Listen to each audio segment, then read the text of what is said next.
सामने से एक हिंदू का गुजर होता है जिसको मालूम है कि ये मुसलमान है, वो उसको तंज में कहता है कि तुम मुसलमान के बच्चे होके रोते हो, मुसलमान तो अपने आप को बहुत बहादुर समझते हैं। ज़हन में रखिएगा, पाकिस्तान अभी बना नहीं है, तहरीक पाकिस्तान जोरों पर है और जारी है।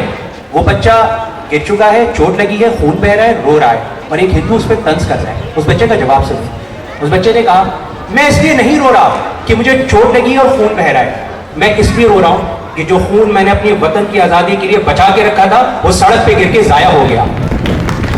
ये जज्बा होना चाहिए आज भी हमारे अंदर इस मुल्क के लिए। इस क्विज कंपटीशन को शुरू करने से पहले मैं आपको ये बताता चलूं कि 10 सवालात मैंने तरतीब दिए हैं, और ऐसे कि जिससे आप उनको जाहिर सी बात है कि खासतौर पे हमारे नौजवान नस्ल को मालूमात में इजाफा हो सके, तारीख से वाकिफ हो सके। तो इस सिलसिले में मैं गुजारिश करूँगा civic and social responsibility society के वाइस प्रेसिडेंट एसएन बेटा आप आगे आ जाए, और जो भी बच्चा जवाब देंगे यानी स्टूडेंट्स को उनको जो है वो इनाम दिया जा सके, खूबसूरत तोहफा। जैसे कि हमारे स्टूडेंट एडवाइजर डॉक्टर आसिम साहब ने कहा कि इससे खूबसूरत तोहफा हो नहीं सकता, परचम से ज़्यादा हमें इस पर फिक्र करनी चाहिए कि हम शजरकारी करें, अपने मुल्क के लिए पौधे लगाएं। मैं पहले सवाल की जानिब चलता हूँ, जिसको आए वो हाथ खड़ा करे, जवाब भी दे, ठीक है? माइक अवेलेबल है सर? क्या माइक ले जाएंगे और फिर आप जवाब दीजिएगा। पाकिस्तान की कौमी दरख्त का नाम किसी को मालूम है? अभी दरख्त की मालूम है? पाकिस्तान का कौमी दरख्त क्या है जी?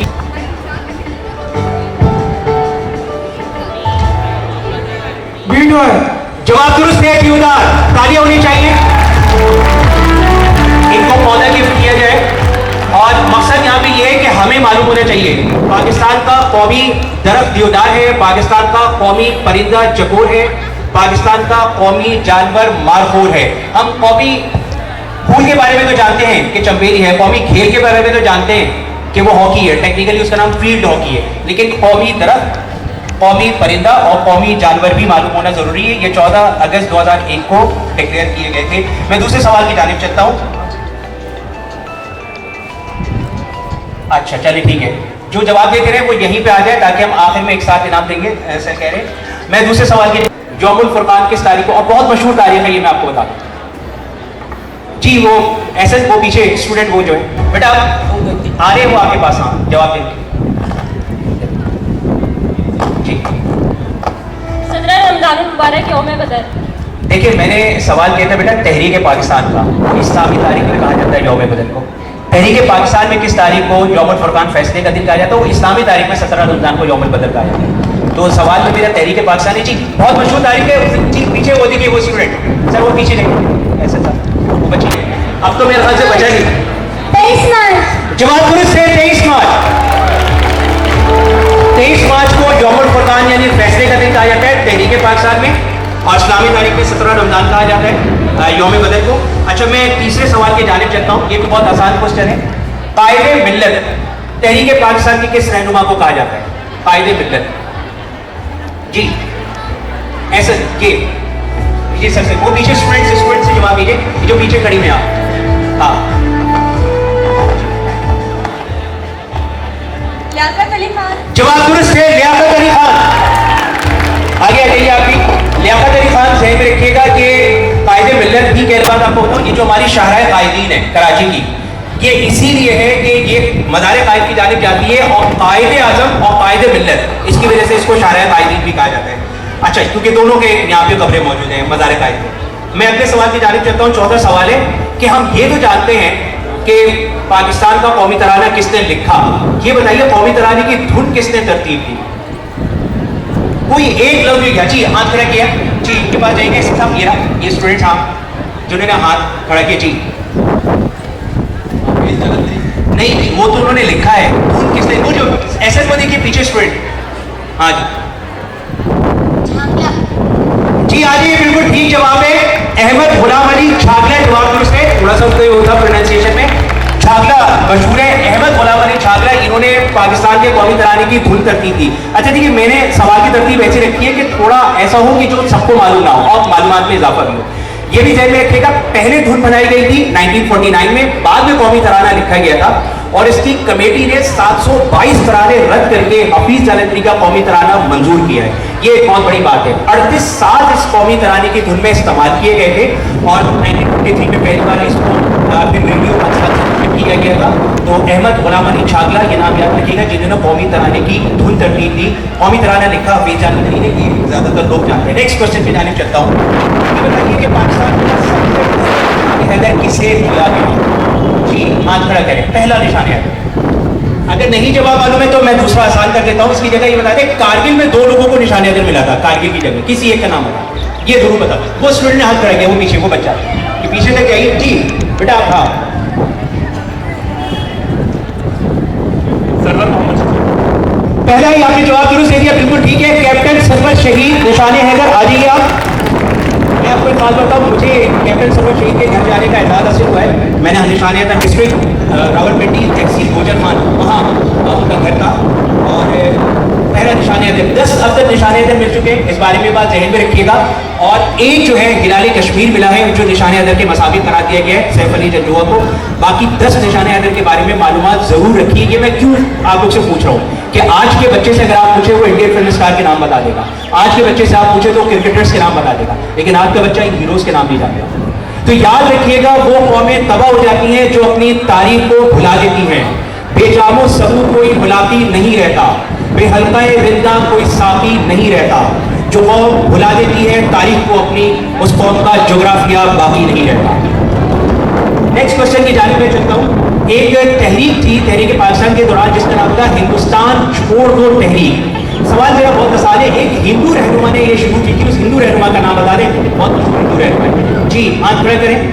क्विट इंडिया मूवमेंट किसने स्टार्ट की थी हिंदुस्तान छोड़ दो तहरीक? जवाहरलाल नेहरू। नहीं, जवाब गलत है। जी उनसे लीजिए, इस बच्ची से। तो उसने कहा मैं गांधी को बड़ा लीडर मानता हूँ, कायदे को बड़ा लीडर नहीं मानता। मैंने कहा चलो प्रूव करो। उसने प्रूफ में यही बात कही कि गांधी जो थे उनको Guinness book of 20th century में शामिल किया गया तस्वीर के साथ, उनकी इंसाइक्लोपीडिया में ज़्यादा पेजेस है वगैरह, ये सब कायदे सब के कम है।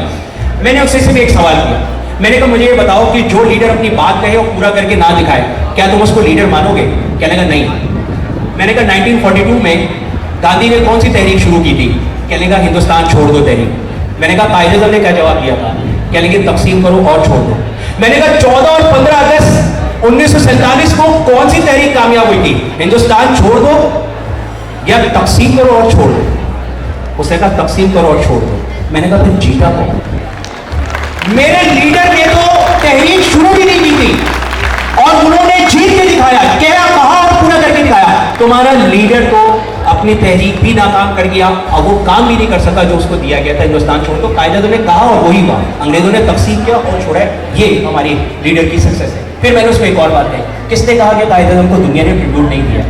लंदन का न्यूज क्रॉनिकल लिखता है 12 सितंबर 1948 को, उनकी वफात के अगले दिन, the death was the first power when mister Jinnah accept defeat. मौत वो पहली ताकत है जिससे मिस्टर जिन्ना ने शिकस्त तस्लीम की। ये रोजनामा कराची, जब कराची तो नहीं लिख रहा, डॉन तो नहीं लिख रहा, लंदन का न्यूज क्रॉनिकल लिख रहा है। तो ये बात ध्यान में रखिएगा, हमारे लीडर गांधी से बहुत बड़े थे। जब ये परचम मंजूरी के लिए आया था दस्तूर साज असेंबली में, तो कितने सितारे तजवीज़ किए गए थे? अब आपको मैं ऑप्शन दे देता हूँ, एक से ज़्यादा में, 2, 3, 4, 5। जी कोई भी गैस कर ले, हमारा मकसद तो यहाँ पे मालूमात हासिल है। जी ये स्टूडेंट की जांच चाहिए, कितने सितारे तजवीज़ किए गए? पीछे पीछे, हाँ जी बताइए, जवाब बताइए। 5। जवाब दुरुस्त है, 5 सितारे तजवीज़ किए गए थे। आ जाइए, जबरदस्त। अच्छा अब मैं आपको इसकी वजाहत बता दूं। ये कायदा साहब ने तजवीज़ किए थे कि इस्लाम के 5 अरकान को जाहिर करेंगे, 5 सितारे। तो फिर कायदा साहब को वजाहत की गई कि अगर आप ये सितारा देखें तो इसके 5 कोने हैं, ये इस्लाम के 5 अरकान को जाहिर करते हैं। हिलाल का चांद है जो पहली का चांद है, और चांद और ये हिलाल का जो सितारा है ये इस्लाम की नुमाइंदगी करता है। आपको मस्जिदों के मीनारों में भी ये नजर आता है। ये इसकी पहचान है कि पाकिस्तान एक इस्लामी मुल्क है। इसमें जो ग्रीन कलर है ये 2 चीज़ों को रिप्रेजेंट कर रहा है। एक पाकिस्तान में अक्सरियत मुसलमानों की है, दूसरा पाकिस्तान एक सरसब्ज और ज़रई मुल्क है, लहलहा की भी सरजमीन है। ये मालूमात भी ज़हन में रखिएगा। मैंने सवाल से बताया, मैं अगले सवाल की जानिब चलता हूँ। मेरा 8वां सवाल है कि ये बताइए, मैं बहुत ईजी पहले कर दूँ, जामिया कराची के पहले वाइस चांसलर थे A.B.A. हलीम। अबू बकर अहमद हलीम। अबू बकर अहमद हलीम की मुलाकात कायद आज़म से हुई, ठीक है। तो कायद आज़म ने उनसे जब मुलाकात हुई तो उन्होंने कहा था कि मैं तारीख पढ़ा रहा हूं, आप तारीख बना रहे हैं। क्या कहा था? मैं तारीख पढ़ा रहा हूं, आप तारीख बना रहे हैं। ये किसकी मुलाकात हुई थी? अबू बकर यानी अहमद हलीम की मुलाकात हुई थी, जो जमे कराची के पहले वाइस चांसलर थे और जिनकी मुलाकात किससे हुई थी? कायद आज़म से हुई थी। बहुत ईजी सा मैं क्वेश्चन कर दूं कि क्या उस वक्त पाकिस्तान बन गया था या नहीं बना था? एक से ही पूछना है जी, जवाब दे दीजिए, कोई भी हाथ खड़ा करे। नहीं बना था। नहीं बना था, जवाब दुरुस्त है। ये 1943 का वाक़या है जब पाकिस्तान नहीं बना था। आगे जाइए। इसके बाद अगले सवाल की जानिब मैं चल रहा हूँ बड़ी तेजी से कि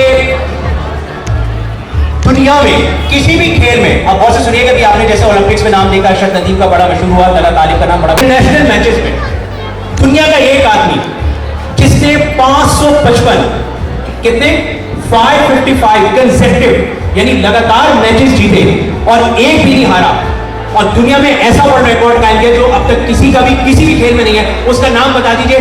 जी आपने जवाब दिया था इससे पहले? नहीं दिया था, दोबारा कीजिए। हाँ जी पूछ लीजिए। पाकिस्तान के उस खिलाड़ी का पीछे जाइएगा, पाकिस्तान के उस खिलाड़ी का नाम बताइएगा। जहांगीर खान। जवाब दुरुस्त है, जहांगीर खान।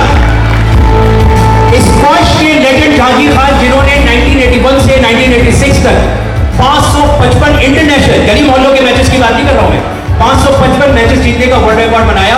और हम जानते ही नहीं है कि कितना बड़ा फख्र है जहांगीर खान हमारे लिए किसी भी दुनिया के खेल में। Guinness book of 20th century के दुनिया के 10 बेहतरीन खिलाड़ियों में जहांगीर खान का नाम शामिल किया गया। यह हमारे लिए फख्र की बात है। आखिरी सवाल की जानिब चल रहा हूं और आखिरी सवाल भी मैं आसान कर दूंगा, पहले सुन लीजिए कि जैसे मैंने अभी कायद आज़म को ट्रिब्यूट देने वाली बात की थी, एक प्रोफेसर थे स्टैनली वोल्फर्ड, उनकी किताब है जिना ऑफ पाकिस्तान। उन्होंने अपनी किताब के स्टार्ट में लिखा है, few individuals significantly alter the course of history. चंद ही लोग मायने खेज तौर पे तारीख का रुख पलटते हैं। Fewer still modify the map of the world. और उनमें से कहीं कम लोग दुनिया का नक्शा तब्दील करते हैं। Hardly anyone can be credit to create a nation state. और ये तो शायद ही किसी ने किया हो कि कौमी रियासत भी तश्कील दी हो। Muhammad Ali Jinnah did all three. Muhammad Ali Jinnah ने ये तीनों काम किए। ये ट्रिब्यूट दिया है स्टैनली वोल्फर्ड ने, किताब का नाम है जिना ऑफ पाकिस्तान, यहाँ महमूद हुसैन की लाइब्रेरी में भी मौजूद है। मेरा बहुत सिंपल से क्वेश्चन ये कि इनका ताल्लुक किस मुल्क से था? स्टैनली वोल्फर्ड का, जी गेस कर दीजिए बस आप, किस मुल्क से इनका ताल्लुक था? इतना बता दूं अगर थोड़ा सा ज्योग्राफी के हवाले से, नॉर्थ अमेरिका में वो कंट्री आ। जी आप हाथ खड़ा करें। बहुत मशहूर मुल्क है दुनिया का, ये मैं बता दूं। अगर आप कहेंगे कि मैं एक जुमला, जी वहां पे माइक ले जाइए। वैसे जवाब दुरुस्त है, USA, United state of America. ये कैलिफोर्निया की यूनिवर्सिटी के हिस्ट्री के प्रोफेसर थे, चेयरमैन भी रहे, और स्टैनली वोल्फर्ड ने ये ट्रिब्यूट दिया और मुझे इस काबिल समझा, और मैंने कोशिश की है कि आप लोग को कुछ मालूमात जो है इस हवाले से दे सकूं। जज़ाकल्लाह। बहुत शुक्रिया जनाब सैयद बकर मुजीबुल हाशिमी साहब। आपके सवाल करने का तरीका ऐसा होता है कि दिल चाहता है, इससे फ़ायदा भी होता है। तो बहुत शुक्रिया आपका बकर साहब। मैं गुजारिश करूँगा रुसाए कुलियाजात से, डीन से कि वो अगर स्टेज पे तशरीफ़ ले आएँ, तो ये बच्चे जिन्होंने आज इन क्विज़ के मुकाबलों में पार्टिसिपेट किया है, उनको आपके दस्ते मुबारक से इनाम दिए जा सकें।